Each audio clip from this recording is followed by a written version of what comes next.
थुनलाइ आफादनि 62 केजि जथुम्मा बाहाय दैमाकुसियाव जादों दा दैमाकुसि होननाय मोनसे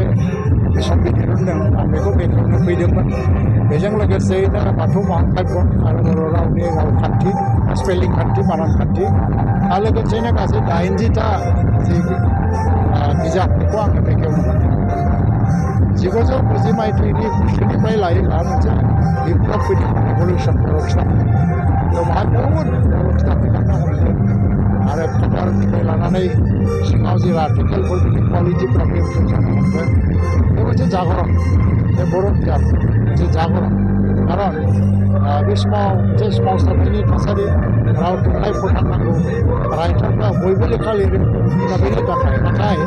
दिनैनि दिनाव जिखौ लेखा लिरो बे जाबाय मोनसे quality scientific language scientific literature जोंनि लिटारेचारफ्रा साइन्टिफिकेलि इमप्रुभ जाबोदों डेभेलप जाबोदों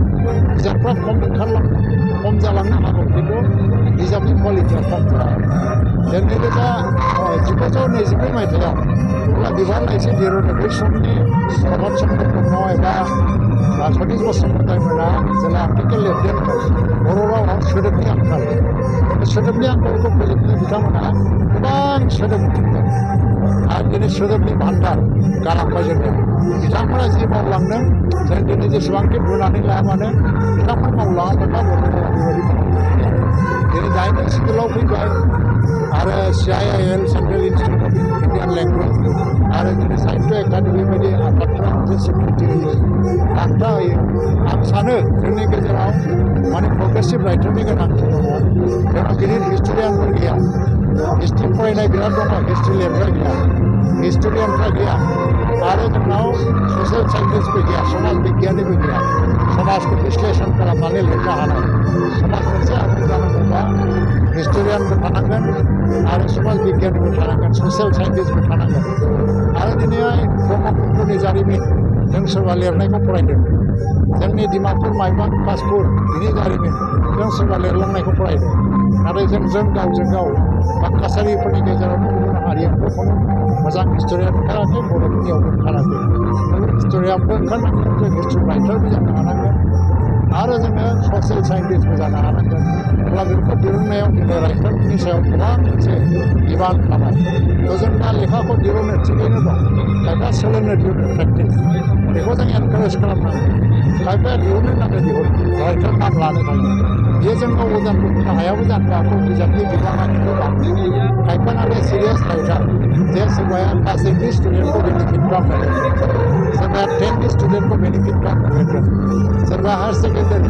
आरो सोरबाया रिसार्च खालामो सोरबा साइन्टिस्टफोरखौ सोरबाया मा पलिटिसियान एबा इक'नमिस्ट बिथांमोनखौ मदद होनो हाथावथावै बिजाब लिरलांदों बेफोर जाहैबाय मोनसे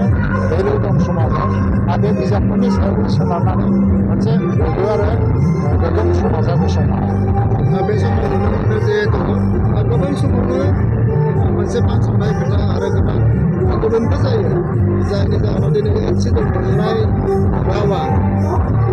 माने बिटिआरनि बा असमनि बायदिसिना मावख'फोराव लिरजायाखै दासिम बे लं प्रसेस लिरलांबाय थाबानो जायो जेबो नङा बिटिआरावबो बर' राव लिरै गैयानो मोनफा मोननै बबेबा दं जानो हागौ बेखौबो जों फोजोबलांगोन बाखिथ' बेनि थाखाय मोनसे असिन परिबेस जों लानो हानांगोन बे बर' रावखौ खालि बर'फ्राल' नाजावनानै थायालासिनो गुबुन रावारिफ्राबो नाजावनो हानाय मोनसे राव बाहायोब्ला खालामोब्ला बे जों देरहासार जानो हागोन बे बबेबा मोनसे साइन बाइराव लिरजानाय लिरजायैया बेयो मोनसे टेकनिकेल खोथा बेखौ सोरनिबा नोजोराव ओरैनो बासिख'नानै खोन्थानो बेबायदि डिसक्रिमिनेसन खालामनो हानाय रावहाबो गोहो गैया आरो दङब्ला जोंनिनो मोनसे नेग्लिजेन्स बियो खालि गभर्नमेन्टल' नङा जों पाब्लिक लेभेलावबो नेग्लिजेन्स दिनैनो जेनेबा हमना लानो डिस्ट्रिक्टफ्राव जों बयबो जों कनकास्ट होनो हायो नाथाय एसेनि लेखा रोंनाय मानसिया बर' कनकास्ट होला राव थ' बे फारसे जोंहाबो मोनसे साननो गोनां आरो बे समाव जिहेतु बर' थुनलाइ आफादा थांना थानोब्ला बर' बिजोङा गोनांथार बेबायदि बिटिआरनि जिथु एफर्ट एबा 6.3 दासिमबो जाफुङाखै मा बुंगोन सार समाय लागोन जाफुंनाया मोनफ्रोमबो एकर्डआ बहुद सम लायो प्रभिन्सियेलाइजेसननि प्रसेसा दा जाबाय थादों आरो मोनसे कन्डिसनफ्राबो फुलफिल जानांगोन मोनसे नियम दङ जायाखै नङा कलेजा 10 खान प्रभिन्सियेलाइज जाबाय आरो दा माखासे हायार सेकेन्डारि लेभेलाव प्रभिन्सियेल एग्जाम थांबाय थादों आरो बिटिसिआथ' नायगासिनो दङ थाबथायाखैथ' फासयनायबो गैया जालांबाय थागोन